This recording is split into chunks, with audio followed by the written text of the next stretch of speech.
Boa tarde, boa noite, bom dia. Essa é a nossa 32ª aula de Luanda, Lisboa, Paraíso, aula específica para alunos que vão fazer cursos como Direito, Jornalismo, Relações Públicas, Artes Visuais e o pessoal também de Administração, né? Faz linguagens com específica peso 1.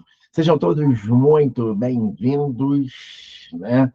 Essa aula aqui no dia 14 de julho. 14 de julho é uma data especial, data da queda da Bastilha, o principal, né, feriado francês. Sejam todos muito bem-vindos. Bom, e hoje nós vamos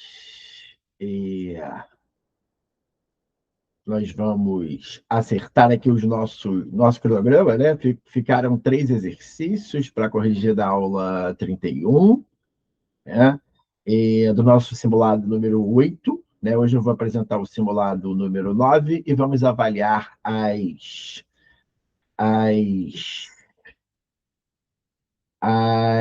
os capítulos, né? 36, 37, 38, 39 e 40. Né? Estamos chegando quase ao fim, né? Do livro, né? Da leitura integral, né? Da leitura densa, né? Da obra. Vamos aguardar que o pessoal chegar para a gente começar aí a nossa aula, né? Os materiais já se encontram para vocês aí na plataforma Hotmart, no, no Classroom, né? E hoje a gente tem coisa a beça aqui para a gente fazer, né? Para a gente trabalhar, né? Claro que a gente vai dividir o conteúdo da aula de hoje com a segunda aula da semana, né? Que eu acho que é quinta-feira, não tenho certeza, né? Porque a gente tem muita coisa aqui, né? Programada para acontecer nessa aula, né? Deixa eu ver se está tudo ok aqui. Tá, os slides já estão aqui da aula de hoje. Beleza, tudo certinho, conferindo aqui os materiais da aula de hoje, né? Conferindo aqui, beleza. Seja bem-vinda, Lindalva, seja bem-vinda, bem-vindo, Vinícius. E, deixa eu ver aqui. A gente tinha parado na aula passada, né, no simulado número 8, né? A gente fez, se eu não me engano, até a questão 7. Deixa eu me ver aqui. Questão 7. Beleza. A gente fez a questão 7, aí ficou faltando a 8, 9 e 10 da aula passada, né? Para a gente fazer. Beleza. E hoje, gente, essa semana, com certeza, a gente não vai conseguir terminar, né? O capítulo 40, 38 e 40, né? Eles são capítulos muito importantes nessa obra aqui. Então, eu fiz um simulado, que é um simulado meio louco, né? O simulado dessa semana, o nono, que vocês receberam lá nas plataformas, né? Ele é um simulado que tem 15 questões, tá? Ele está diferente um pouquinho. A gente sempre faz simulados com 10 questões, como é a prova, mas esse capítulo, sobretudo 40, né? Ele é muito importante na obra que a gente vai analisar hoje. Então, eu tive que fazer um simulado um pouquinho maior, né? Um grupo de questões aí um pouquinho maior, né? Bom, só aguardar o pessoal chegar,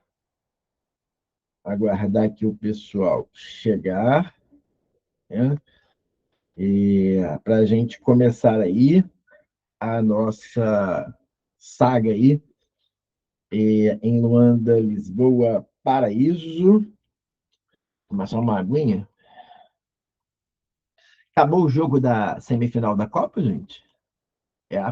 A Espanha tá ganhando de 2-0, né? Caramba. Nem que a Espanha ganhou, né? O último europeu, né? A Espanha era uma das favoritas, de fato, né? A ganhar, era a grande favorita a ganhar a Copa, né?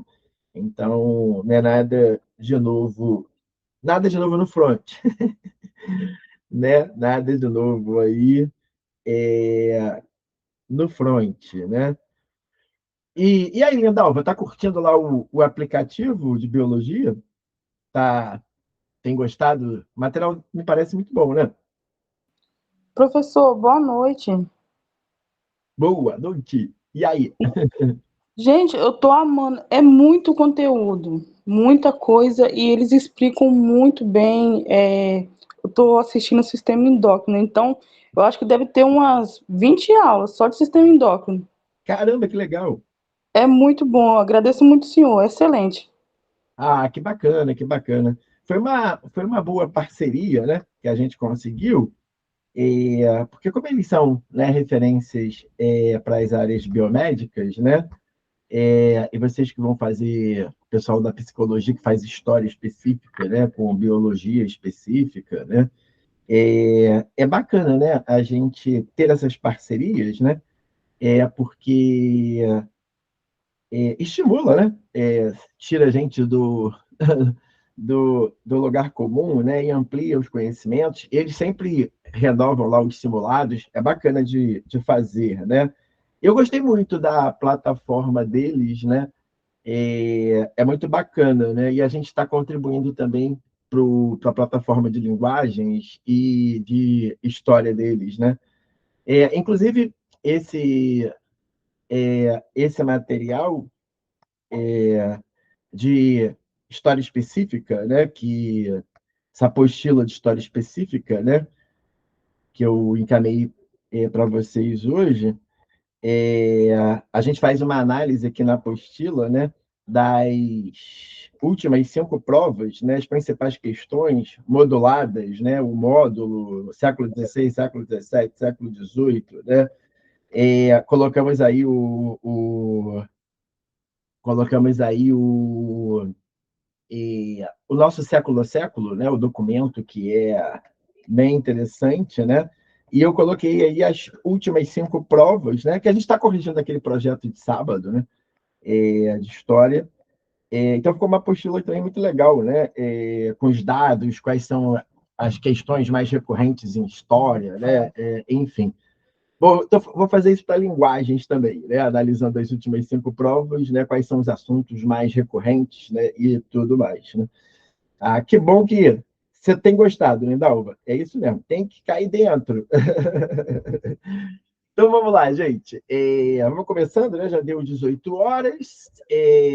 Encerrou o jogo, né? Do Espanha 2-0. Espanha está na final da Copa do Mundo. Então vamos lá. Hoje, então, gente, vamos continuar de onde a gente parou na aula passada, né? De linguagens.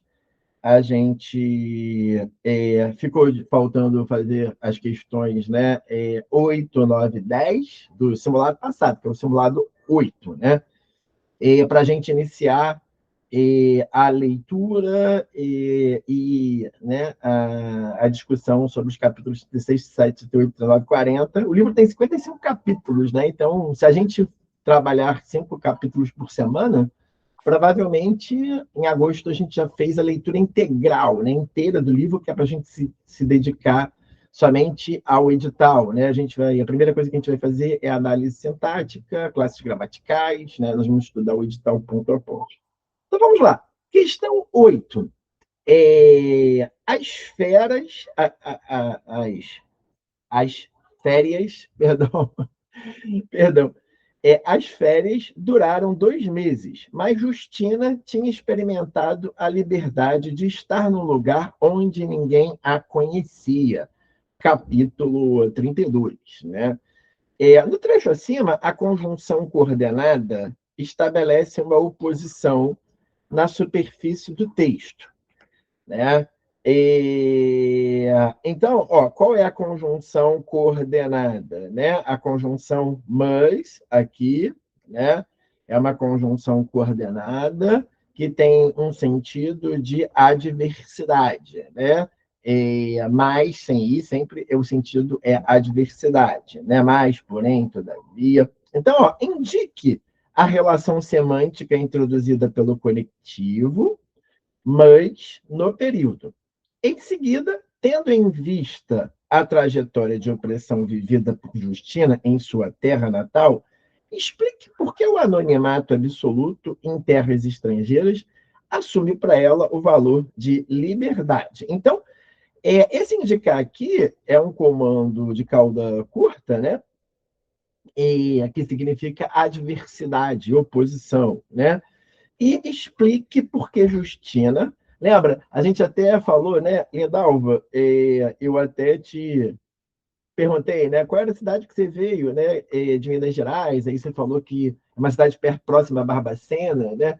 É uma cidade pequena, né?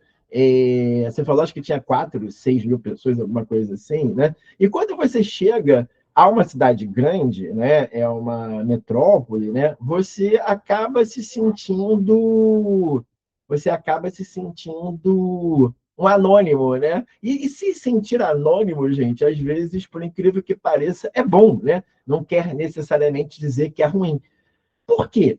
Apesar de Luanda ser uma cidade muito grande, né, o que não era nos anos 70 ainda, tá?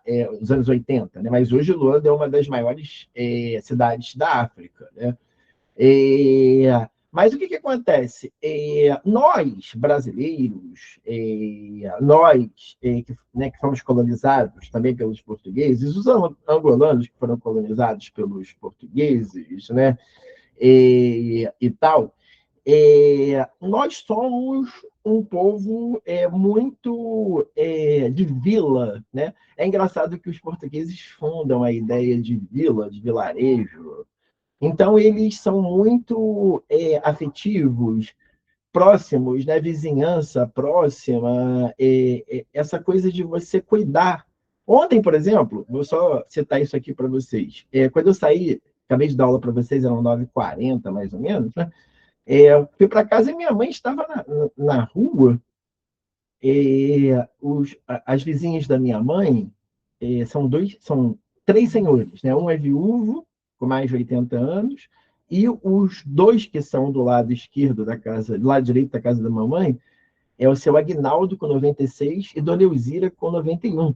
E Dona Elzira tinha se sentido mal, começou a ficar meio que perdida, né? Aí minha mãe estava lá, André, vou dormir aqui com a Dona Elzira, porque ela não está reconhecendo mais ninguém. Nunca tinha uma senhorinha muito esperta, né? Que trabalha até hoje, né? Muito esperta e tal. Aí minha mãe foi parar com ela no hospital de madrugada, minha mãe só voltou às 5 da manhã. Então a gente tem esse cuidado e essa proximidade, né? Nós que somos ex-colônias, né? É o que o Sérgio Buarque de Holanda chama de afetividade cordial, né? Então o que acontece, né? A gente a Justina, ela tinha uma mãe, né? Quando a mãe dela estava normal, a Glória, a mãe dela colocava um monte de regra para ela, né? Para as primas dela, né? Para as meninas que tinham a idade dela. Né? Então, ela tinha uma vida muito vigiada. E a Justina é uma menina que engravida com 17 anos. Então, quando ela vai a Portugal, quando ela está no paraíso, né, ela se sente livre. Então, é uma coisa muito interessante, né? Ela se sente livre. E é interessante esses capítulos aqui entre os, né, o 28 e o 35, a gente conhece a Justina, né? Até então, a narrativa tinha uma centralidade muito grande nos dois protagonistas, né? Nos três protagonistas, na Glória, no Aquiles, né? E no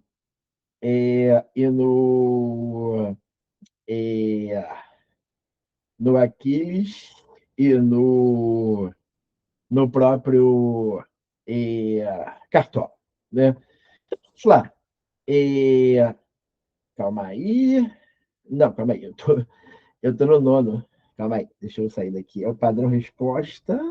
Vai, cadê o padrão resposta? Do oitavo simulado. Nono simulado. Aula de linguagens. Vamos pegar aqui o padrão respostas. Padrão resposta do oitavo simulado. Então, calma aí. Padrão resposta oitavo simulado. Ah, tá aqui. Então, vamos lá. Vamos ao padrão resposta aqui, desse simulado. Então, ó, questão 8, né? Relação semântica por mais. Ó, o mais, qual é a relação semântica, né? Oposição, adversidade, contraste, né? Aquilo que a gente falou. E explicação. Para a Justina, que trazia de sua terra natal o peso de trauma, de dores, expectativas sociais sufocantes e a vigilância constante de sua comunidade sobre a história pessoal, o anonimato absoluto em terras estrangeiras atuou como uma libertação. Não ser conhecida por ninguém na metrópole desonera de seu passado e de suas obrigações identitárias, permitindo-lhe experimentar a leveza de existir sem julgamento alheio, sem as amarras da sua dolorosa biografia prévia, né? Como uma mãe com 17 anos. Então, nós somos muito assim, né? Nós latinos, de uma maneira geral, somos um pouco assim, né? E, quer ver? A minha nora, quando vem ao Brasil, ela fica encantada com a maneira, né, da gente ser família. E aqui no Brasil, os filhos moram com os pais depois de 30, 40, 50 anos, né? E lá nos Estados Unidos, eles fazem 17, 18 anos e vão embora, né? Fazer suas vidas, né? Minha nora saiu de casa com 17 anos, né? Foi para outra cidade, foi estudar em outro lugar. Então, eles querem, né, ter essa vida fora, né, do controle. E é interessante que a Justina só tem isso justamente na cidade de Lisboa, né? Bom, então vamos lá, para a gente fechar esse simulado. Questão 9. Questão 9 diz assim: cuidado com o gás, seu macaco, gritava-lhe. Então voltava à sala, dava um murro na mesa, saía e voltava bêbado. O Cartola, quando a filha vai embora, né, para Portugal, ele começa a beber muito, né, a casa logo vira um caos. E ele chama o filho, né, de macaco. Então, aqui a gente tem uma introjeção do racismo, né? Como a gente falou muito do Cortiço, da Bertoleza, né, da introjeção desse racismo. Então, aqui ele chama o filho de macaco. O trauma da rejeição social e da desumanização gerada pelo olhar colonizador frequentemente infiltra-se na própria convivência das vítimas, a partir do comportamento agressivo de Cartola em seus momentos de embriaguez e decadência física. Então, olha que interessante aqui, né? A UERJ pode, né, cobrar aqui uma questão nesse sentido, né? Cobrar aqui uma questão nesse sentido.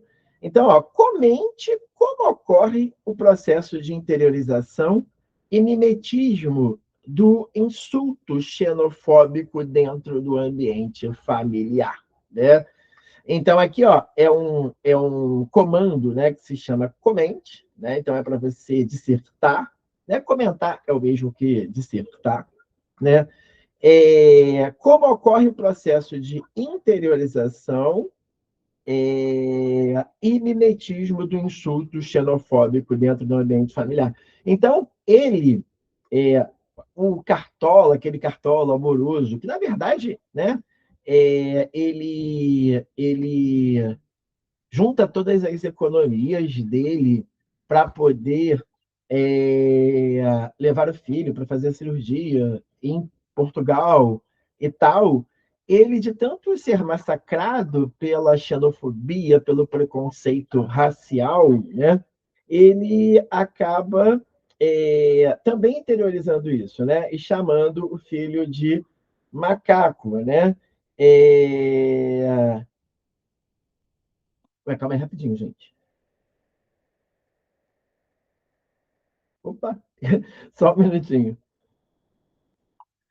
Oi, João, tudo bom? Pode pedir de novo. Desculpa mesmo, eu não vi o seu pedido de entrada, não. É o menino que está pedindo para entrar na sala. Eu não vi o pedido. Acho que eu não escutei. Então, ele acaba introjetando isso. E por eles serem chamados de chimpanzés, macacos, né, esse processo de zooformismo, né, eles acabam também introjetando e usando isso contra o filho. O filho que ele ama, né? A gente sabe que, que ele ama esse filho, mas que é criada uma diferença, né, entre eles depois, né, de tanto tempo em Portugal, tá? Então, ó, análise do processo de interiorização do mimetismo. O insulto xenofóbico e racista proferido pela sociedade. Calma aí, será que o. Ah, tá. Agora acho que o João apareceu aqui. Ah, apareceu. Oi, João. Boa noite, seja bem-vindo. Então, ó, o insulto xenofóbico e racista proferido pela sociedade colonizadora, seu macaco, é interiorizado pelas vítimas, devido à violência psicológica contínua e à humilhação social assimiladas ao longo do tempo. Sob o efeito da embriaguez e da frustração social, as defesas psíquicas de Cartola ruem, fazendo com que ele mimetize e repita, né, a ideia do mimetismo como uma repetição. O mimetismo é um conceito muito importante da literatura, né, gente? É um conceito muito importante da literatura. Que ele repita e direcione essa mesma violência verbal contra si próprio ou contra o próprio filho dentro do lar.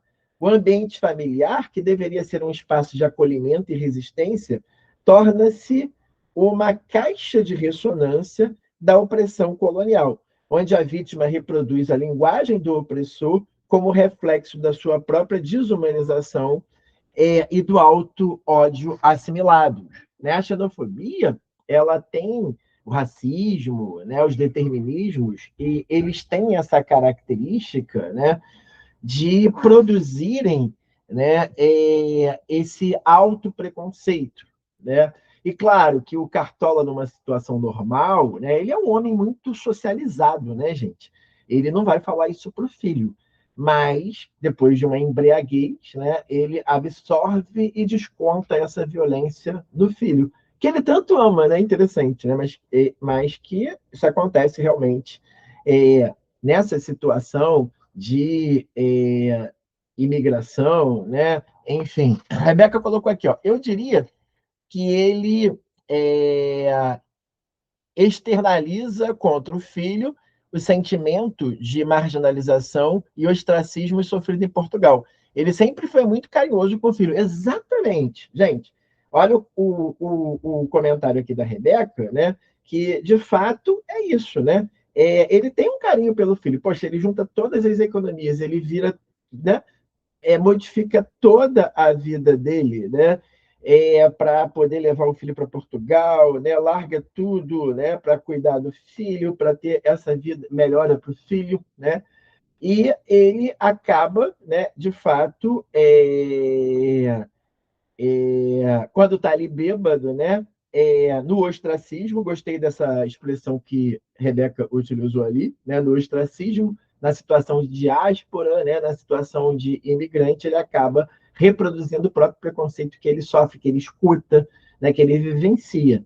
Muito bom, Reb. Então vamos lá. Questão 10 para a gente fechar essa parte aqui, para a gente analisar os demais capítulos. Então, diz assim a questão 10. Então, é assim. Primeiro, cabeça para trás. Cuidado, Neuza, que ele ainda se engasga. Capítulo 31. Em Luanda, Lisboa, Paraíso, a autora testa os limites da pontuação tradicional. Tá? A UERJ adora trabalhar com essa questão da pontuação tradicional. Né? Em vários vestibulares, no CAIM, no vestibular, que o CAIM, por conta do Saramago, né, o Saramago introduz todo um sistema de pontuação loucão, né, bem diferente. Né? Então, e do fluxo da narrativa na construção dos diálogos. Reparem, aqui no, no Luanda, Lisboa, Paraíso, né, as falas, o discurso direto e livre é marcado por esse símbolozinho aqui, ó, né, tanto no livro físico quanto no livro digital, né? Com esses símbolozinhos aqui, tá? Que é engraçado, né? Porque a gente chama isso aqui, normalmente, quando a gente tem as obras, né, mais comuns, isso a gente chama de aspas, né? Mas isso aqui tem um nome em inglês, né? Eu fui até procurar, tanto que eu boto lá no padrão resposta, dá um nome disso daí em inglês, né? Então vamos lá. Identifique o recurso gráfico utilizado no capítulo 31 para demarcar o discurso direto dos personagens. Então o recurso gráfico é esse aqui, ó, né? São esses símbolozinhos ali de na matemática maior e menor, né? E ó, tem outro aqui, tá? Em seguida, explique o efeito estético e rítmico que essa escolha traz para a integração entre vozes das personagens e a voz do narrador. Percebam, né? Então, para produzir mais verossimilhança aos diálogos, então, no meio da narrativa, você coloca, né, os personagens falando um com o outro. É para produzir uma dinâmica mesmo, né? E a gente, normalmente, tem uma diferença muito grande, né, gente, do falar e do escrever. Então, quando você está lendo, né, claro que o autor, né, de uma obra como essa, a autora, né, ela domina isso muito bem, domina a escrita muito bem, mas às vezes você tem que dar a obra, e até para a leitura ficar mais fluida, né, e melhor, você tem que colocar ali elementos que mostrem que esses personagens, né, estão em ação, estão vivos, estão se comunicando, estão falando, né, o texto, porque senão vai ficar um texto muito profundo, aí vai virar uma espécie de Clarice Lispector, né, uma literatura muito interiorizada, né? Então é muito interessante o uso desses recursos. Engraçado, na Djamila, né? Isso não é tão usado, né? O ano passado, no Quase Fim do Mundo, a gente tinha muito uso do discurso direto, né?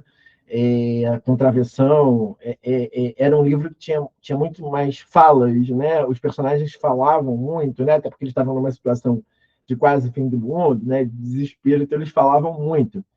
É, no, Nesse sentido, a Djamila, né, ela está muito mais próxima do próprio Saramago do Caim, né? Ou então do Mia Couto, né, que já foi também livro de UERJ, né? Mia Couto foi a UERJ 2020, né? Então, ó, uso de aspas ou ó, o nome daqueles símbolozinhos se chamam double quotes, né? É isso aqui, ó. Isso aqui, ó, né? Para delimitar as falas das personagens inseridas no corpo do parágrafo, ó, também aceito, né? Dois pontos. A ausência de travessão tradicional. O discurso direto e livre ele é marcado tradicionalmente pelo uso de travessão, né? Efeito estético e rítmico. A substituição do travessão tradicional pelas aspas introduzidas diretamente no fluxo textual diminui a quebra visual e sintática da narrativa. Esse recurso confere maior fluidez ao texto, gerando um ritmo ágil e orgânico, em que a fronteira entre a voz do narrador e as vozes dos personagens se dissolve, né?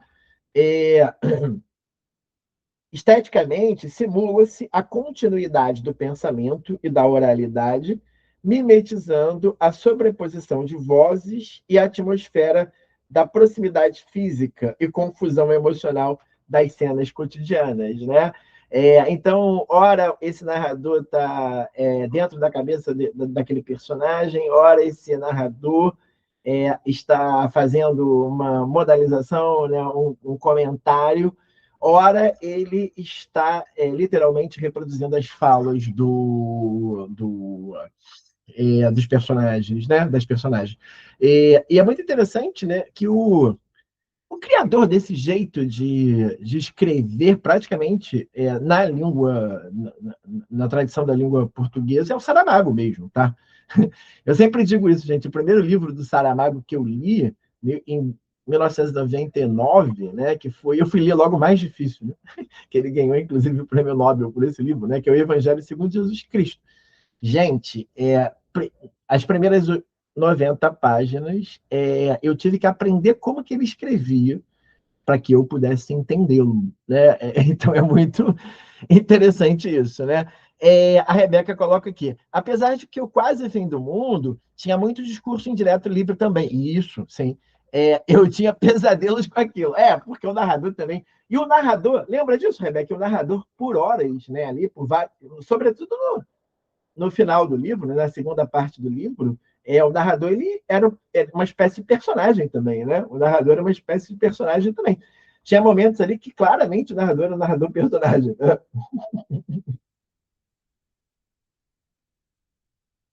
Bom, então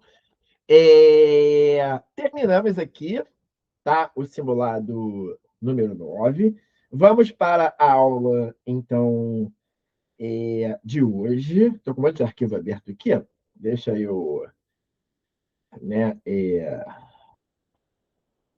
para a gente poder vir aqui para a aula de hoje. Então, na aula de hoje, o que a gente vai fazer? A gente vai analisar os capítulos 36, 37, 38, 39 e o 40. Né? Continuando com esse nosso ritmo de 5, né, capítulos por aula, né? Por semana. Aula não, por semana, né? Então vamos lá, vamos ver como que prossegue essa narrativa. Então, no 36, o narrador começa assim: não importava o que passava na telefonia, para o pai era sempre um merengue. Aquiles estava no quarto, deitado na cama, a atirar ao teto uma bola de basquete. Então, ele está ficando um menino não, um homem, né? Já, né? Tanto serviam as canadianas do filho como uma almofada. Cartola gingava, dava passadas, rodava o par imaginário, rodava ele, dava anca, cansava-se, sem querer saber se o viam da rua. Um dia, os dois tocados dançou com Pepe. Olha que interessante. Pepe, um homem, né, ali meio que, né, da fronteira de Portugal com Espanha, branco, né, dançando com homem negro, africano. Afastaram a mesa da sala, agarraram-se um ao outro. Cartola muito hirto, né, que faltou um O aqui, ó. É hirto, né? Hirto. Opa, calma aí. Hirto.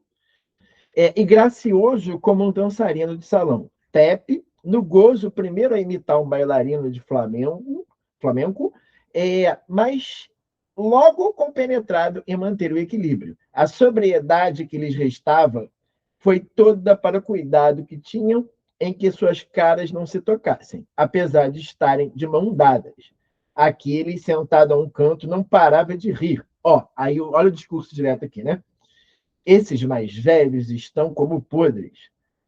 Mas por um momento parou, levado pela música, vendo os dois tão concentrados, mão na mão, bicos de pés, e teve vergonha das suas gargalhadas. Por instantes, coordenaram-se, a barriga de Pepe a empurrar os abdominais de Cartola, os joelhos do velho africano a orientarem os passos do galego. Né? Então, olha que interessante. Né? É, é uma cena interessante. Né? A gente podia até mandar a IA fazer, né? Um elemento galego, branco, né? Baixinho, atarracado, com barrigão, né? O Pepe com o Cartola dançando, né? Quase como um sincretismo aqui, né? Uma mistura étnica, racial, né? Então, e o miúdo parou de rir. Devem ter passado 2 minutos, mas veio-lhe uma tristeza. Teve vergonha daquela amizade, que achou ter passado das marcas. Pepe pareceu-lhe grosseiro. As mãos rudes e as calças sujas, a compaixão fora de sítio. Sentiu-se traído pelo pai. Já não eram dois homens, mas demasiada gente. Não era a barriga de um que empurrava o estômago do outro, mas os dois amigos a conduzirem à sua ruína sem ousarem querer resolvê-la. Por instantes, Cartola fechou os olhos. Estava insensível ao hálito de vinho de ambos. E os rostos deles tocaram-se. A barba de Pepe barrou na sua barba e picou. Já nem sequer tocava-lhe um slow na rádio, mas as notícias, e afastaram-se. Tchê, vocês mais velhos, só falta beijarem-se, disse Aquiles incomodado. Estavam envergonhados, mas contentes, como tivessem chegado juntos de uma viagem. Tinham ido onde não se pode ir na companhia de um filho. Cartola olhou para Pepe, olhinhos úmidos, suado e andrajoso. O outro viu o preto como um velho que era, encabulado e sem palavras, como se tivesse metido o pé na poça ou revelado alguma inconfidência. Haviam cruzado uma fronteira. Estavam sem o terem querido, para lá do fosso da linguagem. Né? Isso aqui é interessante, né? Para lá do fosso da linguagem. Ou seja, né? Onde nem a linguagem dá conta do que eles fizeram. Né? Não tinham ido e vindo do passado. Isso seria fácil, mas perdoado por momentos o presente. Então, olha que situação interessante, né? Dois homens dançando, né? Tem até uma música, não tem? Brasileira que diz assim, né? Homem não dança com homem, né? Mulher com mulher, né? Acho que era do Tim Maia, né? Tem uma música do Tim Maia, né? Alguma coisa nesse sentido. E ali o filho, ele se sente constrangido, né? De ver dois homens, né? Dançando merengue, ainda mais porque o merengue é uma dança, né, que você precisa estar junto, os corpos precisam estar juntos, e homens, quando se cumprimentam, normalmente se cumprimentam de lado, né, que é para não encostarem né, seus corpos, né, no cumprimento. Né? Tem essa esfera aí do machismo, né? Mas é uma relação que mostra-se, né, de amizade, e o menino ele fica incomodado pela criação, né, masculina, por uma visão masculinista. Né? Aqui no capítulo 37, a gente tem uma cena que é uma das mais, né, tocantes dessa obra. Tocantes em qual sentido, professor? No sentido de você perceber, de fato, que o Barbosa da Cunha ele não está nem aí para o Cartola, para o Aquiles, né, para os, né, antigos amigos de tempos de Moçambique, de tempos de Angola. O Aquiles vai reconhecê-lo com a esposa, né, e eles vão fingir que não conhecem o Aquiles, ainda vão querer dar uma esmola, pensando que o Aquiles é um mendigo, né, um morador de rua. Então, aqui a gente percebe essa marca de exclusão completa. Né? Então, nesse capítulo, é uma cena muito forte, né? Enfim, de mais uma cena muito forte de xenofobia, de exclusão, de falta de compreensão, né? Com os antigos, né? Que não eram amigos, né? Colegas, né? Enfim. O doutor Barbosa da Cunha deixou de atender as chamadas de Cartola nesse outono. Desculpava-se com consultas, fim de semana na Terra e asiática. O amigo pousava o auscultador das cabines telefônicas, de onde lhe ligava com uma paciência infinita. Passado algum tempo, o consultório mudou de sítio e nunca mais se ouviu falar nem de lebres, nem de bacalhau, com todos, nem de mira de aire. Cartola não esperava confrontá-lo quando o visse, ocasião muitas vezes conjecturada antes de adormecer, quando imaginava-se frente a frente com um companheiro de outra hora para um jogo de cartas. Queria falar-lhes de Aquiles, sentia falta de ter a quem contar com o filho, se adaptara bem a Lisboa e ao trabalho. É certo que tinha Pepe, mas ansiava ser reconhecido por alguém de sua primeira vida. Então, é como se ele tivesse, né, duas vidas, né? A vida anterior em Angola e a vida agora em Portugal. A vida feliz. Contava-lhe a recuperação da mulher, que pelo telefone lhe parecia cada vez mais mandona, matar saudades do outro tempo. Aqui, obstetra o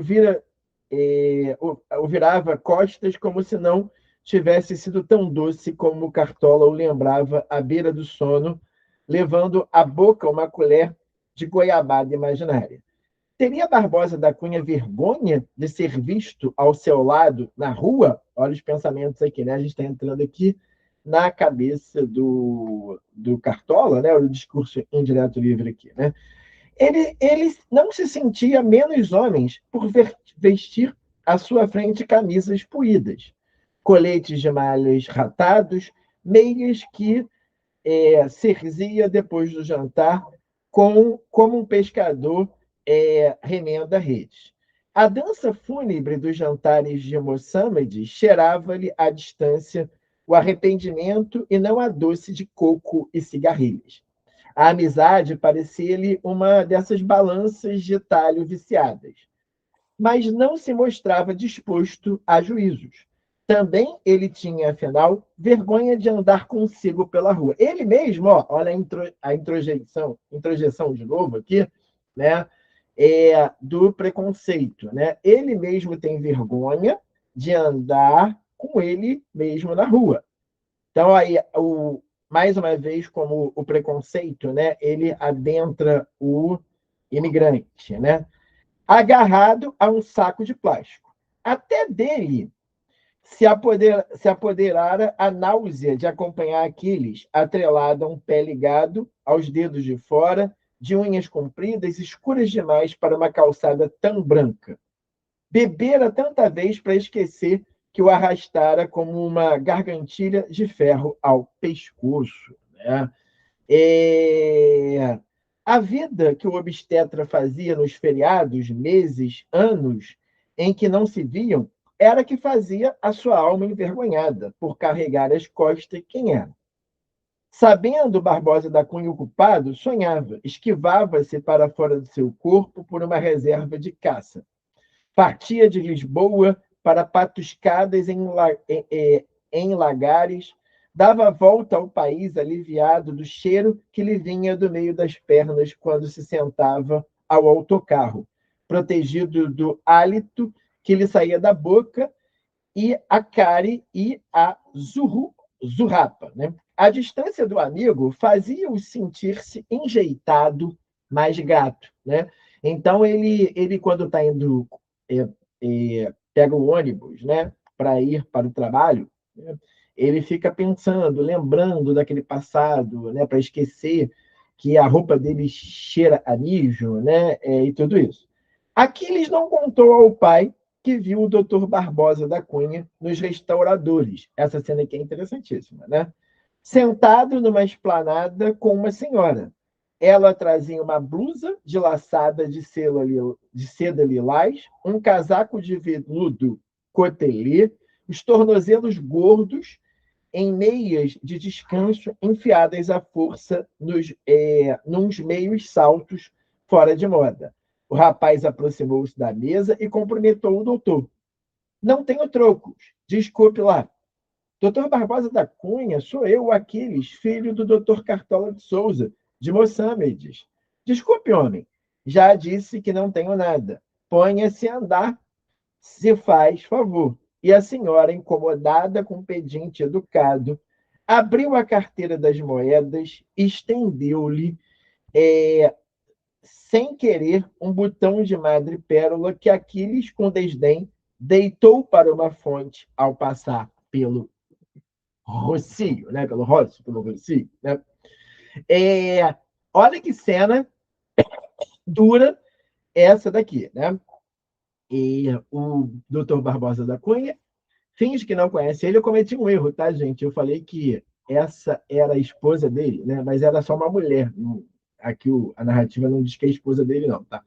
Não necessariamente a esposa dele, mas era uma mulher que dá ali em vez de dar um trocadinho, dá uma pérola, né? Que é uma coisa até valiosa, né? Uma pérolazinha para ele, né? Então, é um momento aqui muito forte essa cena, claro que vai estar em questões, né? Que a gente vai trazer, a gente vai ver já já. Capítulo 38. Naquele ano, o cabaz de Natal da Tasca de Pepe saiu à cartola. Ninguém soube se foi sorte, se a amizade a magnífica rifa número 135 do primeiro lote que o velho pendurou na porta do frigorífico para mais tarde recordar. Empolerado no balcão, o taberneiro tirou a grande cesta de verga da prateleira e passou-a para as mãos do vencedor, como se lhe passasse a tocha olímpica. Embrulhados numa folha empoeirada de papel celofane e amarelo, vinham um bacalhau, bombons de pralinê, de avelã, um sortido de bolachas e uma garrafa de vinho do Porto, uma lata de azeitonas, torrão de Alicante, um calendário e 2 chouriços de carne. Então, o nosso querido Cartola foi o vencedor ali da rifa, né? Cartola entrou em casa, aqueles, olha aí o discurso direto livre, a vitória nossa foi o filho que desembrulhou o cabaz e desfez o grande laço azul que pendurou ao pescoço. O bacalhau foi posto a desmolhar na lava-louça. 4 bombons engolidos mesmo ali, as azeitonas, os chouriços guardados no armário da cozinha ao lado dos pratos. Alicante? Mas o que é isso? Disse Cartola, enquanto abria o pacote vermelho com dizeres em castelhano, desbroados a dourado, os olhos vivos como 2 brilhantes. Partiu um pedaço da placa branca para com a navalha que trazia no bolso e pôs-se o seu na boca. Poça, não tenho dentes para essa brincadeira? Vou me sentar. Papá, parece outra vez verão. A Amanda Justina, se estivesse aqui, fazia bacalhau com natas com esse bicho. Cartola não respondeu ao filho. Estava absorvido a lamber as pontas do dedo que lhe souberam a amêndoa amarga. Dentro da boca, o torrão de Alicante, trincado aos poucos com os dentes da frente, como bocadinhos de vidro, não o enviou. Nem à infância, nem ao futuro, nem ao verão, mas a um fundo de boca onde, numa continuidade, tudo que alguma vez lhe soubera bem estava de novo ao seu alcance.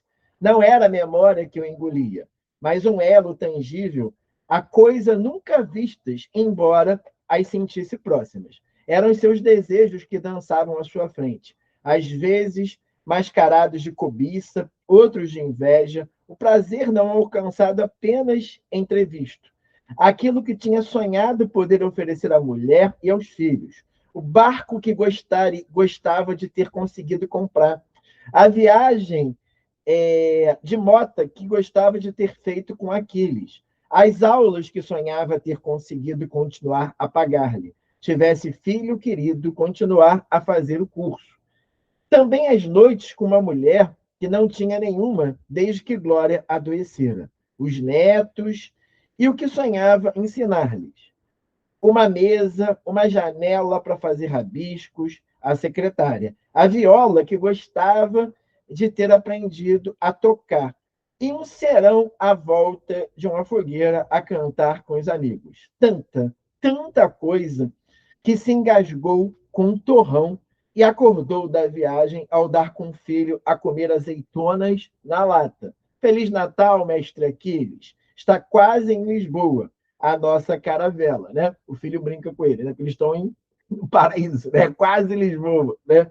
Disse-lhe com a voz embargada: Terra à vista, papá. Estamos quase lá, meu cota, né? Então, reparem, esse parágrafo aqui, gente, é muito interessante, né? Ele, não sei se vocês vão concordar comigo, ele se assemelha muito, né? Esse parágrafo se assemelha muito ao Ainda Estou Aqui, né? Quando o Rubens Paiva ele está ali sendo torturado e ele imagina tudo que ele, né, que ele viveria, né, com os filhos dele, né? Se ele não fosse torturado e morto, né? Então, poxa, eu não vou ver os meus netos crescerem, não vou saber o que os meus filhos escolheram como carreira, né? Aqui, só que ainda vivo, né? Mas quase um morto-vivo, desculpem aí né, a colocação aqui da minha leitura, né? Ele nos conta, a gente entra na cabeça do Cartola e a gente pensa que nos sonhos dele, né? Em andar de moto com o filho, fazer uma viagem com a esposa, enfim, né? Toda aquela vida que ele não teve. Então vamos lá, capítulo 39. Meu amor, o seu Dinho passou aí para comprar móveis. Foi mesmo a Justina que o chamou, porque a situação está muito difícil e toda ajuda é bem-vinda. Levaram a cômoda do quarto e o nosso batom. Gente, olha só. Aqui é um dos momentos, nessas cartas, né, eu tenho percebido, a gente vai analisar, a gente vai ter uma aula só para analisar de novo todas as cartas, né, quando a gente acabar de ler o romance completo, né, fazer a análise completa. Tem uma coisa muito interessante aqui, que as cartas da Glória, elas indicam uma coisa muito de uma forma muito sutil, a verossimilhança histórica. Então, o que está acontecendo? A gente sabe que nos anos 80, a guerra civil em Angola está no seu ápice, né? Então, as coisas ficam muito caras, e ela começa a ter que vender os móveis da casa e até o batom, né? Para poder continuar ali. Então, a vida na guerra civil em Luanda é muito difícil.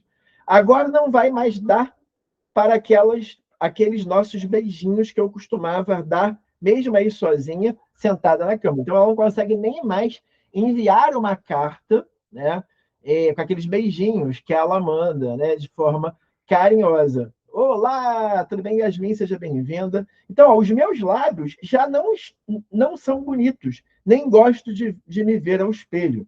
Sinto-os só com os dedos. Faz-me lembrar nós dois aqui no quarto, às escuras, apesar desse cheiro no prédio. De noite ainda pior. Então, ó, o prédio está se degradando. Esse cheiro pode ser gás escapulindo, né? Pode ser alguma coisa. Vê, papá, como a minha letra está a ficar bem bonita de novo, a Justina costuma deixar um tabuleiro aqui na cama para eu treinar a minha letra. Mas depois não sei por que não de começar. Tenho tanta coisa para dizer e depois fico meio entupida. Fica tudo confuso e começa a me doer a cabeça. Tenho de ter paciência, né? Até me esqueci de perguntar se está tudo bem aí. Hoje estou bem mal criada, não estou, papá? Estou aqui mesmo na cama, mas depois fecho o envelope, escrevo o endereço e fica tudo escuro de novo. Felizes para sempre, Glória. Aqui tem uma coisa, né, gente, que ela começa a ter muita dor de cabeça e ela começa a esquecer as coisas. Seria um processo de Alzheimer, né? Alzheimer, demência, né, começa muito por dores muito fortes na cabeça, né? As pessoas reclamam disso, né? Então, a carta que dá uma sugestão para a gente da situação histórica, né, em Luanda. Esse livro, diferentemente do ano passado, né, do PPTela, a gente tem os indícios do que está acontecendo, né, e não a realidade, de fato, né? E vamos lá, para a gente encerrar aqui o capítulo, para a gente continuar, né, com a aula, né, com as análises profundas e os exercícios. Né? Os fins de tarde, depois do trabalho, começam no duche a lavar as ideias. Chega a casa a pensar que não vale a pena o esforço. Ao longo do dia, raramente se consegue esquecer do corpo. Os outros homens da obra são mais ágeis do que ele. Então, a gente vai entrar agora aqui na cabeça do Aquiles. Para não ser deixado para trás, contorce-se de dores. Tem uma ferida aberta no pé direito, por pôr o peso todo do lado bom do corpo. A perna direita é musculada. A canela da perna esquerda é raquítica. Nu, parece ser metade homem, metade rapaz. Né? Aí, ó, esse capítulo aqui, ele é cheio de metáforas, né? Partido ao meio, de um lado é filho, do outro falha. Ó, olha aí, mais uma frase aqui forte. Então, de um lado ele é filho, do outro ele é falha, né? Faz por ser rápido e aprendeu a disfarçar. Chega a ser o primeiro a acabar, o primeiro a chegar, mas sabe que se mata aos poucos e envelhece antes do tempo, que o corpo cederá a caminho de casa. Nasceu estragado, olha como você é forte. Nasceu estragado, mas precisou de chegar a jovem para se apagar antes de pegar fogo. Então, fazendo força, cerrando os dentes, o dia é passado em fingimento para não ficar para trás. A agonia da perna direita tornou-se uma agonia interior. A sensação de que finge ser quem não é, de que não nasceu para aquilo e não sabe quem é. Olha isso como é forte. Então, a gente entra na cabeça aqui, discurso direto do livro, né, do Aquiles. É sexta-feira, mas Mota não paga. Só na semana que vem. Entra na carrinha em direção ao Campo Grande, papava toda, atira os olhos olham pela janela, lascivos para uma saia ao vento de Odívias, né? Desdobrando-se a velocidade da carrinha, que trepida e rasga a estrada. Então, eles, né, veem ali uma mulher, né, e dão uma cantada bem machista ali, né? O rádio do carro solta as notícias hora de ponta. Aquiles salta para o passeio, que tropeça, sem ligar ao pai, que ao seu lado não abriu a boca, mas fala com os olhos. Salva-me, filho, socorro. Faz a viagem de autocarro até Paraíso como se estivesse sozinho. Coloca, como todo jovem, né? Headphones nos ouvidos, pele arrepenhada, mãos ressequidas, pés pesados a ferver, aflito por se pôr debaixo de água. Sente-se estranhamente à vista, como se os outros o vissem em radiografia e pudessem ver seu corpo por dentro, colado aos corpos agasalhados. Debaixo do duche é o chuveiro, tá? Esfrega-se como se quisesse magoar-se enquanto Cartola, sentada à mesa da sala, rabisca folhas, cansado demais para saber o que escreve. E folheia um desportivo, um jornal de esportes, né? É sexta-feira, e a cozinha cheira a podre. Não há nada para comer, não há nada para ver. Venderam a televisão. O pai desaparece no quarto. Mete-se na cama de estômago vazio. A água do chuveiro cai em cima da cabeça de Aquiles e os sonhos reaparecem, mas cada vez mais esparsos. Sai do banho, perfuma o cabelo com um desodorante, espalha creme nos pés, veste-se e sai para a rua com fome, né?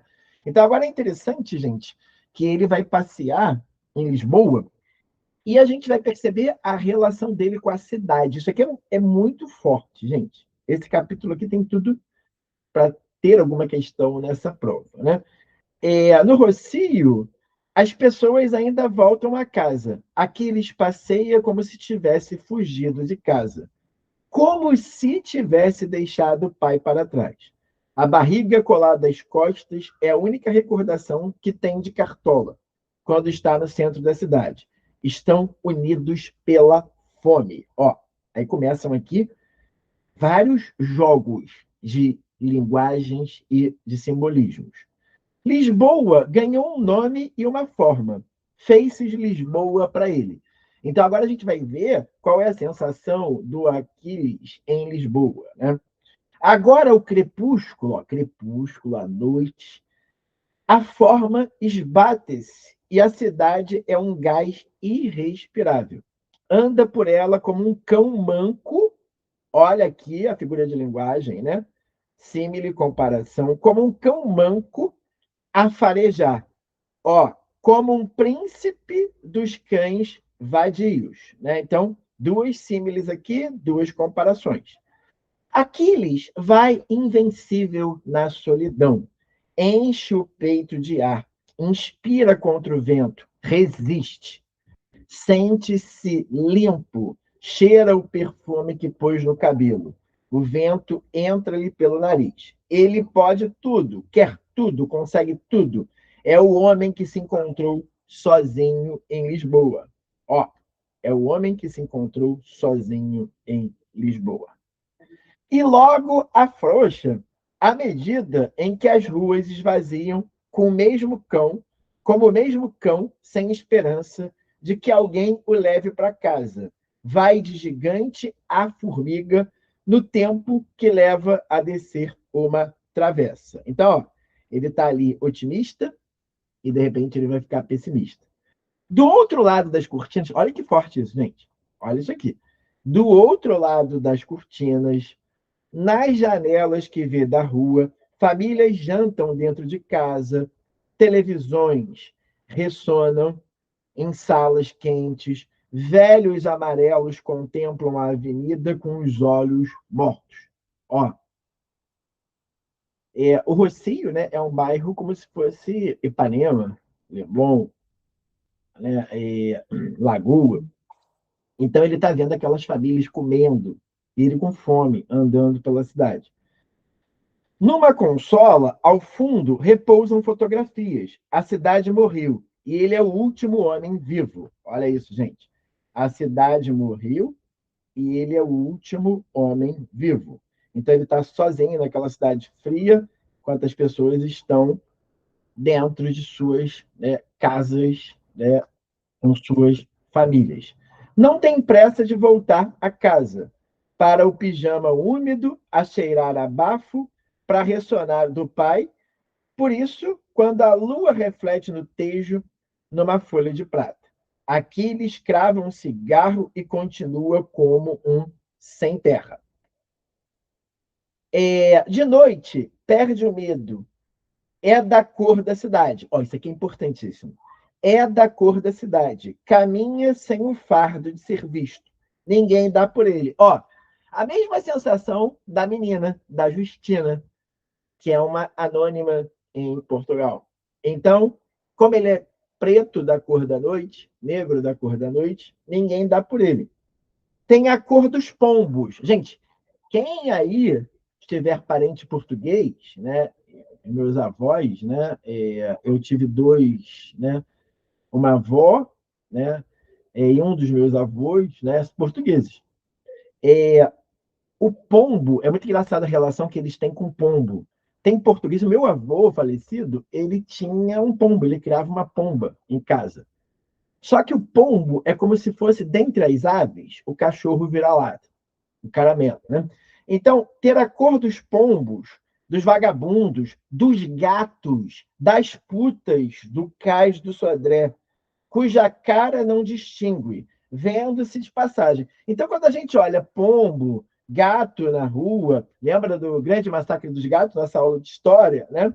Ó, dos cais do Sodré, gente, isso daqui é que ele tem a cara de tudo que a cidade tem de anônimo, que tenta esconder, né, que está escondido, cuja marginalizado, cuja cara não distingue vendo-as de passagem.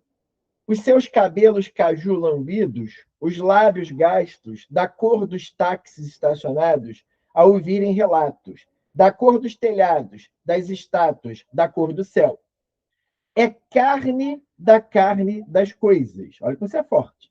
Feito do mesmo mármore e vidro negro, igualmente incógnito, sem forma, feito da matéria negra das árvores, dos bancos, das torres, das igrejas, das montras mortas para revenda, dos cartazes nas paredes, dos tapumes, das obras e do poço que eles escondem onde moram segredos. Por que ter pressa ir para casa? A gente entra na cabeça aqui do querido Aquiles. Os pombos dormem no rocio, pousados na estátua. Choveu e o chão da praça rebrilha a luz dos candeeiros. Ele é um marinheiro em terra. Olha aqui o conjunto, né, de paradoxos. Ele é um marinheiro em terra, um pescador sem história, o nativo perfumado, o operário coxo. Meu bom Aquiles, quão longe está tus de casa? Então, aqui é interessante, gente, parece que o narrador está conversando com Aquiles, né? Olha que interessante, né? Já não há outra casa para além dos toldos da Rua Augusta, do cheiro a mijo das casas de banho do terminal do Rocio, das escadinhas do Duque, que sobe aos tombos escadinhas de Sísifo. Ó, mais uma referência a mito grego aqui, né? Não há pressa nem de ter casa, nem de ter pai, nem de ter mãe. A noite salva-o de estar sujo por dentro. Aquiles tem a cor da noite e não carrega os ombros o fardo de ser quem é. Né? Por que ele não carrega o fardo de ser quem é? Porque ele não conhece a história dele. Lembra que a gente, semana passada, falou disso? Que o Aquiles não ensina para ele a ancestralidade, o pai, perdão, o Cartola não ensina para o Aquiles a ancestralidade dele? No regresso, o dia já nasceu. Veio o primeiro autocarro. Está estafado de sono. Cheira a fumo a aproximação de Paraíso. Ambulâncias e carros da polícia rodeiam o pátio. Houve um incêndio. Assim como no Cortiço tem um incêndio. Né? Que casa foi? Quem é que foi, papá? Salta da caminhoneta, acelera o passo, procura caras conhecidas, mas toda a zona está vedada. Cheira intensamente a queimado. Aquiles tem o coração aos pulos, a respiração acelera, a cabeça lateja. Onde ficava sua casa? Há agora um buraco escuro e molhado. Esventrado, olha a expressão esventrado. Aqui a gente pode até fazer uma questão sobre o processo de formação de palavras. Um lugar sem ventre. Despido, à vista, não sobrou nada. Minha casa, meu pai, berra. Aquiles agarrado à avó de Yuri, teu pai está bem. Seguiu para o posto. Tem calma.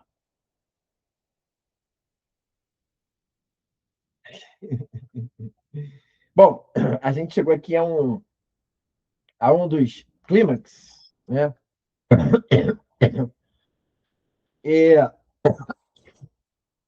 Da obra, né? Então, aquela casinha que eles tinham vai pegar fogo. A gente só vai saber o que aconteceu semana que vem. Mas, enfim, né, temos muita coisa aqui para analisarmos nessa aula, então, de hoje. Né? Vamos fazer a revisão dos capítulos aqui que acabamos de ler, das principais coisas. Então, trabalhamos no capítulo 36, a fronteira do afeto e o olhar do outro, sobretudo afetos masculinos. Né? No capítulo 37, o apagamento social e a humilhação. Então, quando o doutor Barbosa da Cunha deixa de atender o Cartola, quando o doutor Barbosa da Cunha está com uma mulher, né, gordinha, e finge que não o conhece. Capítulo 38, memória gustativa e os desejos frustrados. Né? Ele ganha ali, o Cartola ganha uma rifa, uma cesta, né, com comida e tudo mais, e depois ele fica ali pensando no que ele poderia ter feito, poderia ter vivido e não viveu. A carta de Glória e os problemas em Luanda, né? E a noite de Sísifo e o ápice trágico, né? Bom, aqui no primeiro capítulo, no 37, a gente tem os dois, né? O Pepe e o Cartola dançando merengue, e o olhar reprovador do filho. Né? Não é muito comum homens dançarem com o rosto colado. Né? O merengue é uma dança bastante sensual, e o olhar do filho. O capítulo 36, o corpo em deslocamento, conflito geracional e a vergonha. Então, eles, né, têm ali a passagem do tempo psicológico, o recurso estilístico central. A narrativa, né, dilata-se durante 2 minutos de dança, transitando da comicidade das gargalhadas para uma melancolia profunda e silenciosa. Bom, capítulo 37, o apagamento social e a humilhação. Dr. Barbosa da Cunha, antigo colega obstetra de Cartola em Angola, passa a ignorar as suas ligações. Aqui eles encontram nos restauradores com uma senhora burguesa. Ao tentar cumprimentá-lo, o médico finge não reconhecer, né? E humilha, né, o Aquiles.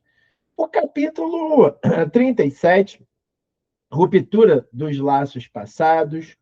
Isso aqui é um conceito importante. Coisificação e invisibilidade, orgulho e resistência. Ó, que significa coisificação?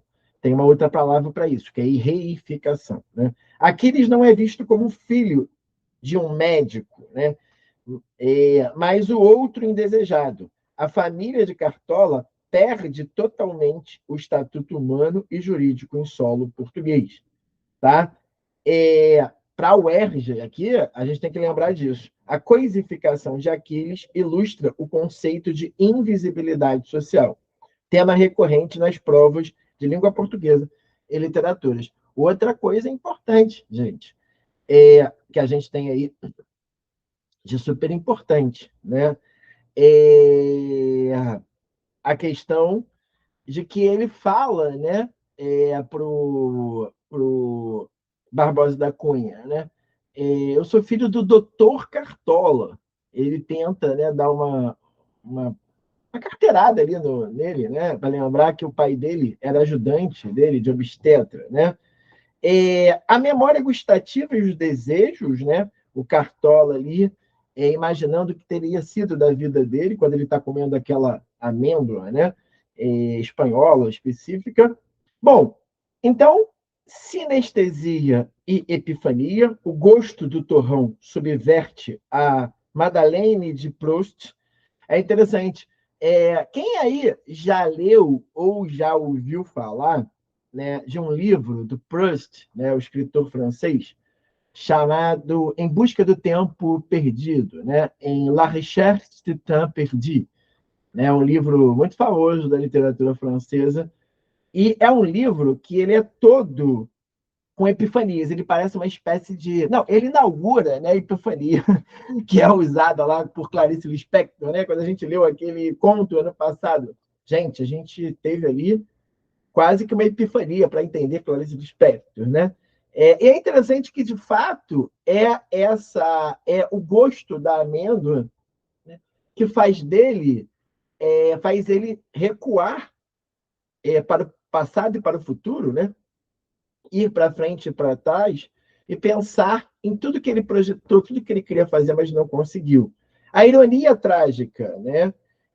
O cabaz representa a vitória festiva, mas a falta de dentes de Cartola e a precariedade do bairro, né, degradado, acentuam o abismo entre a expectativa romântica e a crueza do presente.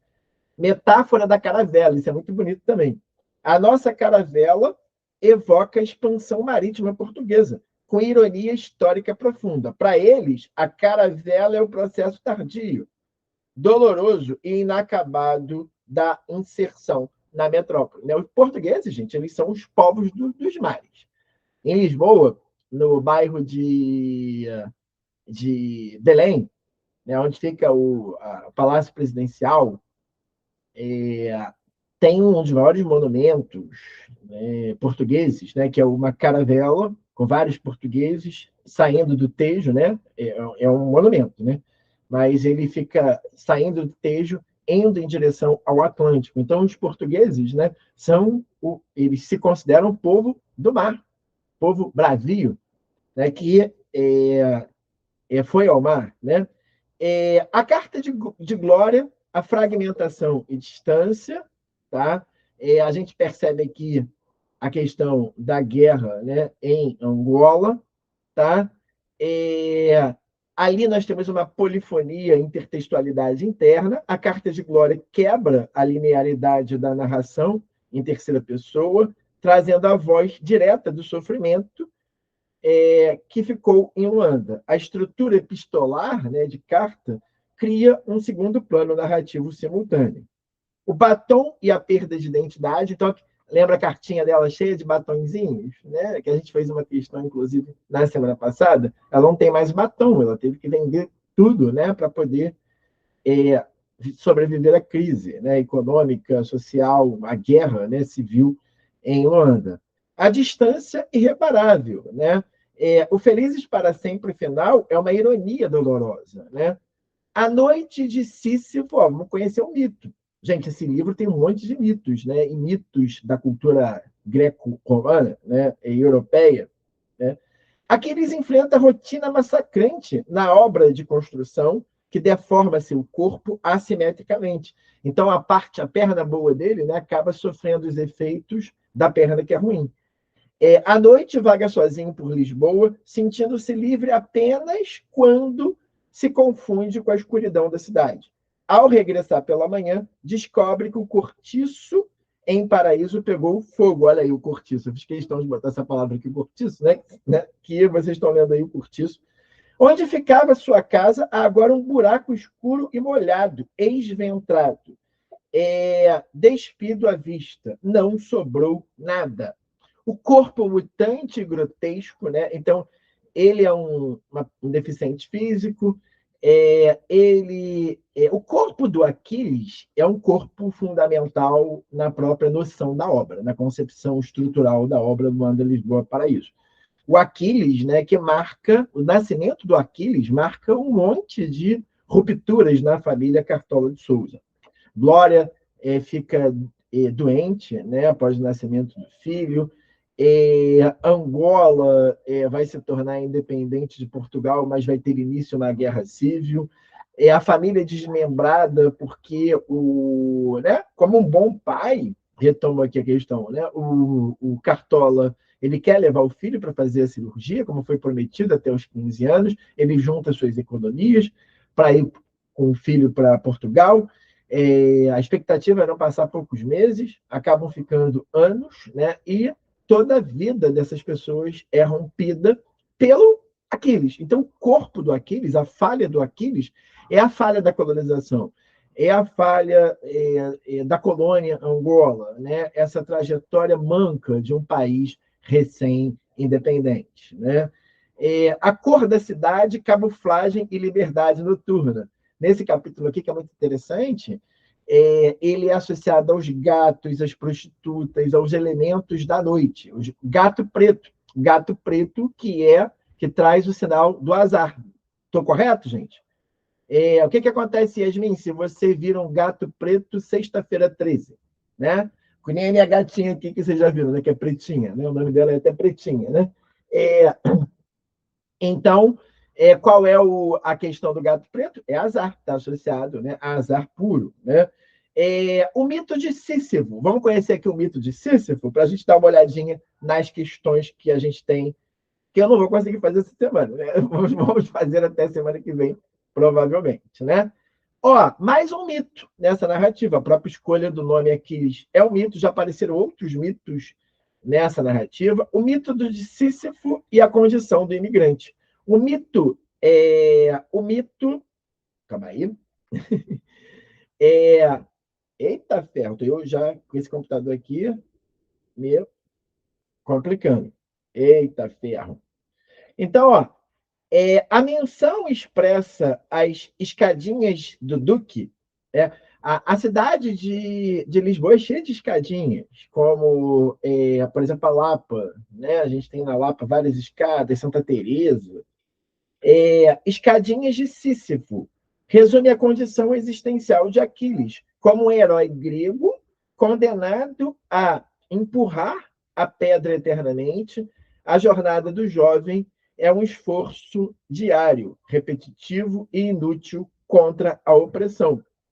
Do gigante à formiga, ele passa por isso que eu botei o símbolo aqui do infinito, representando aqui o quê? A euforia dele, né, que ele se sente bem, anônimo à noite na cidade de Lisboa.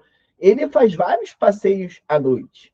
Então ele tem uma euforia, mas logo em seguida ele tem um esvaziamento.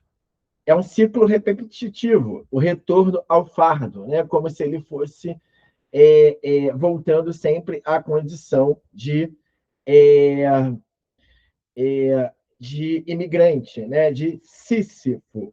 Vamos pegar uma imagem aqui, uma imagem do mito de Sísifo. Aqui, é aquela imagem. Você já deve ter visto essa imagem, certamente, né? Do carinha. ó, segurando a pedra. É alguém que tem uma vida, né, a sempre a carregar a pedra, né? Como aqui, ó. Tem até desenhos animados, né, que reproduzem o mito de Sísifo, né? É como se ele carregasse o mundo, né? A pedra ela simboliza ali o mundo, todas as dores do mundo, né? Ele tem que carregar sozinho esse mito, né? Então vamos lá. Próximo, aqui o incêndio em Paraíso, o ápice trágico, a destruição do último lar. E às vezes, né, gente, a gente só pensa que aquele lugar era um lar quando a gente perde. Eles percebem o lugar como lar quando a irmã chega de Angola e dá uma feição de lar. E agora, né, mais uma vez, né, a gente tem a perda desse lar. Beleza? Então vamos lá, gente. Vamos aos exercícios. É claro que eu não vou terminar tudo hoje, eu vou mais apresentar, né? Por isso que a gente tem 2 aulas semanais, né? Uma para fazê-los, né? Eu fiz uma loucura hoje, tá? Desse nono para hoje, né? Desse nono simulado, eu fiz 15 questões, tá? Porque esses capítulos, né, são muito importantes. E cada vez mais a gente vai ganhando capítulos mais importantes ao chegar ao fim da obra, né? Essas tensões vão aumentar. Então, começou agora com o incêndio da casa deles e tudo mais, tá? Então, vamos lá. Vamos ver as primeiras questões aqui, nesses 15 minutos que nos restam, né? Então, diz assim: texto para as questões de 1 a 3. Afastaram a mesa da sala, agarravam-se um ao outro, Cartola muito hirto e gracioso como um dançarino de salão. Pepe, no gozo primeiro, a imitar um bailarino de flamenco, mas logo compenetrado em manter o equilíbrio. Aquiles, sentado a um canto, não parava de rir. Esses mais velhos estão mesmo podres.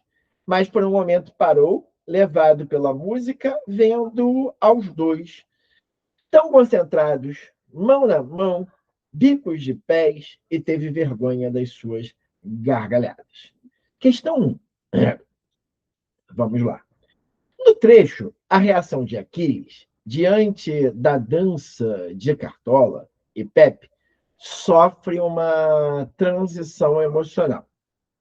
Identifique os 2 sentimentos sucessivos, tá? Então, aqui nós temos um comando, né, de cauda curta, identificar os 2 sentimentos sucessivos experimentados pelo jovem. Em seguida, explique o que motiva a mudança de perspectiva de Aquiles em relação aos mais velhos. Temos um conflito ali geracional, né? Esses mais velhos estão podres, né? Temos aqui uma perspectiva de uma... Se a gente for fazer uma análise sociológica geracional, né? A gente percebe isso, né? Então, vamos lá, né? Vamos ver aqui, então, qual é o padrão-resposta dessa primeira. Ó, os 2 sentimentos sucessivos. O riso, primeiro ele ri, debocha, né? O escárnio, a zombaria, seguido pela vergonha, respeito, comoção, né? Ou empatia ou falta de empatia, né?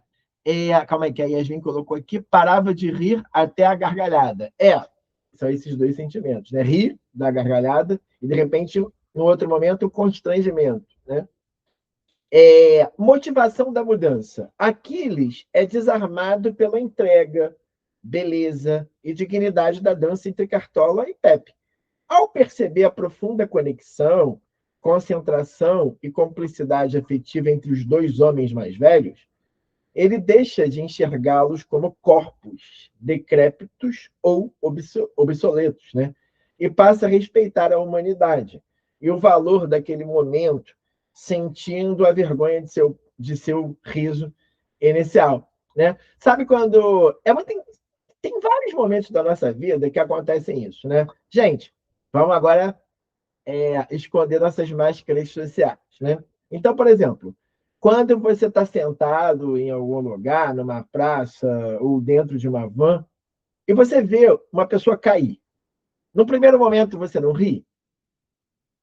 Aí, de repente, aquela pessoa é uma senhora, né, de 70 anos. E você ri da queda, mas no primeiro momento que você fica, nem caramba, não posso rir, né? Uma senhora. Aí você vai lá e acudir aquela senhora. A vida é paradoxal. A literatura, ela tem isso, né? De mostrar para a gente esses paradoxos que nós temos, tá? É que a gente não assume socialmente, né? Mas a gente ri.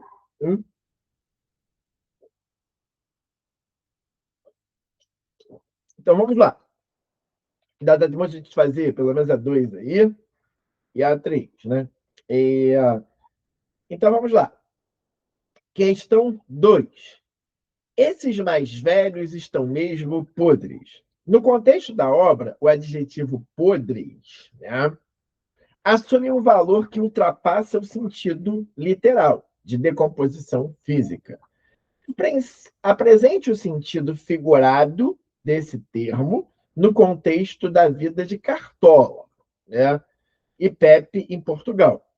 Justifique sua resposta com base na situação socioeconômica dos personagens. E aí? Então, o que, que a gente tem aqui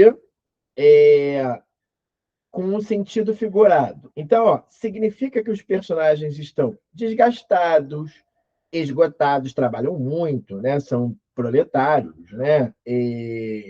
Destruídos fisicamente pelo trabalho braçal abusivo, pela marginalização social e pelo abandono em terras portuguesas, né? Sobretudo que eles vivem ali no paraíso.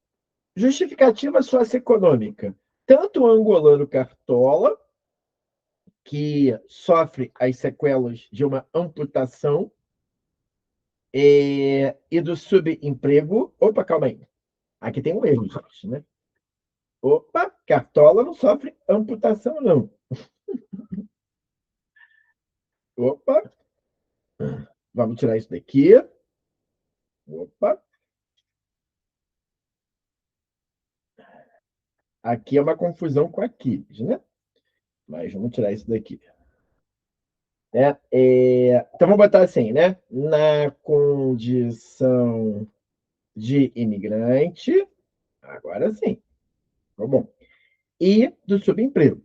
Quanto galego Pepe vivem na extrema pobreza na periferia de Lisboa. Suas realidades econômicas precárias impõem rotinas extenuantes de sobrevivência que consomem e deterioram seus corpos de forma precoce, privando-os de dignidade médica e social. Yasmin colocou aqui, socioeconômico é pela condição financeira precária, né? Exatamente. Isso mesmo, Yasmin. Certinho. Então, vamos lá. A questão 3, para a gente fechar com chave de ouro essa super aula. E fica aí, dever de casa para vocês durante a semana, fazer as demais, né? Tem 12 questões ainda para a gente fazer essa semana. Então, vamos lá. Questão 3 diz assim: Cartola muito hirto e gracioso como um dançarino de salão.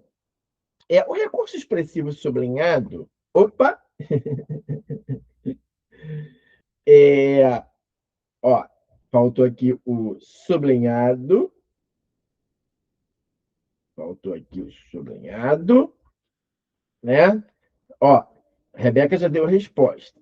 Estabelece uma relação de semelhança entre o personagem e o elemento externo, né? O dançarino de salão. Nomeie essa figura de linguagem. Então, comparação ou símile, né? Rebeca colocou ali muito bem, Rebeca.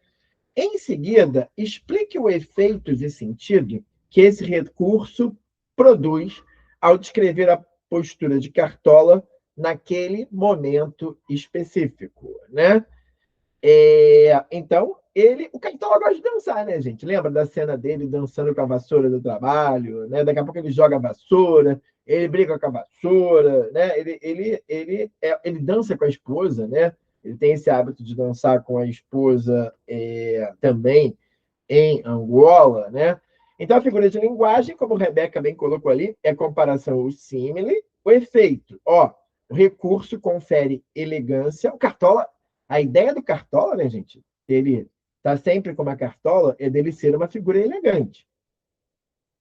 Confere elegância, altivez e nobreza à postura do Cartola, né? Apesar de todas as dores e limitações físicas da perna. Gente, de novo, não, as limitações físicas, tudo bem, né? Que ele, mas da perna amputada, não, né?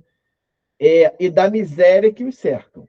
A comparação com o dançarino de salão resgata temporariamente sua dignidade, orgulho, graciosidade, suspendendo a rigidez de sua condição de imigrante. Gente, aqui os meninos, né? Imigrante. Agora sim. Agora sim. Ctrl B, salvar aqui. Vamos lá, vamos no chat, que a gente tem aqui uma questão trazida pelo João. Então, calma aí. Aqui, João colocou aqui, professor, o edital da UERJ, ela não considera a comparação como figura de linguagem, né? Se eu colocar a comparação, eu perco ponto? Não. Você pode colocar símile ou comparação. Aceita as duas respostas, tá?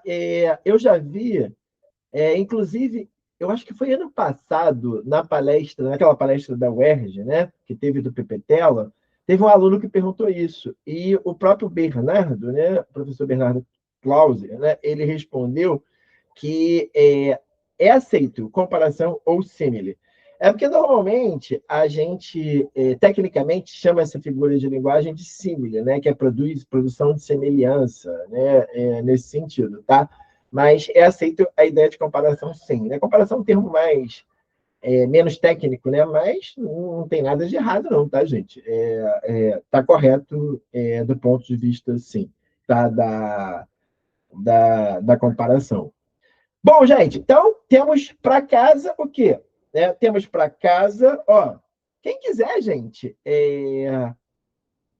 eu não sei se vai dar tempo da gente corrigir, né? Porque a gente está em viagem, né? Essa semana a gente está meio devagar, né? Até para correção de redação, a gente está um pouco, né? Tem um monte, já tem 57 redações essa semana, está acumulando e a gente não está tendo como, né? Corrigir porque estamos viajando, né? Então, façam as questões. Quem quiser mandar, né, para a gente usar na aula, acho que vai ser quinta-feira, né, a próxima aula, façam as questões, comecem a encarar aí as questões, né, direitinho. São questões muito legais, esses capítulos são, de fato, muito interessantes, tá? Então, façam aí da 4 as 12 questões, né, que estão faltando aí dessas 15, né, para vocês começarem a escrever, né, é muito bacana escrever, né, essa coisa toda. Beleza? Gente, beijo grande, vou agora dar aula de humanas, pessoal do segundo exame de qualificação, terminar lá aquelas 100 questões hoje, né, do chá de humanas. Vamos que vamos. Valeu, gente. Muito obrigado aí pela presença de todos. Estamos juntos. TMJ, como dizem a geração aí de vocês, TMJ. Valeu!